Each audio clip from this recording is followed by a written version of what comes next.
Rudy Coquelet et Pascal Flamme sont des ingénieurs du son réputés. En plus de 20 ans de carrière, ils ont géré ou travaillé dans divers studios d'enregistrement de la capitale. Fin 2010, au hasard d'une rencontre dans un train Bruxelles-Paris, les deux hommes parlent de la mise en vente du Jet Studio qu'ils connaissent tous les deux très bien. J'ai rencontré Rudy dans le train par hasard parce qu'il avait un rendez-vous et moi un autre.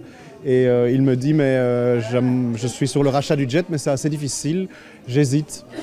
Je dis écoute, moi c'est marrant, je viens de vendre Caraïbes. Si tu veux, moi j'ai encore envie de continuer des choses dans la musique. Et oui, pourquoi pas. Et on a discuté 1 heure, on s'est mis d'accord et voilà.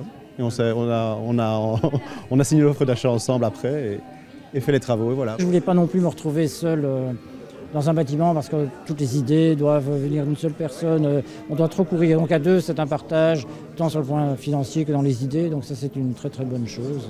Une fois le rachat finalisé, le duo n'a pas hésité à investir également dans la rénovation bien nécessaire du bâtiment. Nouveau toit, nouveau châssis, rénovation des communs et des chambres d'accueil pour les artistes. Et des artistes, le Jet, créé en 1942 par les firmes Decca et Fognor, en a vu passer Shirley Bassey, Edith Piaf, mais aussi tous les artistes qui ont compté ou comptent en Belgique. L'idée était pour moi plus passionnelle puisque la musique est devenue ce qu'elle est, mais on a encore envie que ça continue.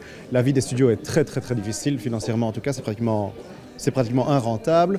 Il y avait aussi que ce studio-ci bénéficie d'une acoustique totalement unique au monde, qui est réputée, qui est presque parfaite, parce qu'il y a beaucoup de studios qui ont été mal faits. Celui-ci est un des studios qui était le mieux fait. Je n'ai pas forcément envie que ce soit mon studio, vous voyez, parce que ça, à ce moment-là, je préfère à la limite travailler à la maison si je devais fonctionner comme ça. Je veux surtout un endroit où d'autres ingénieurs du son, d'autres producteurs viennent parce qu'ils aiment cette acoustique.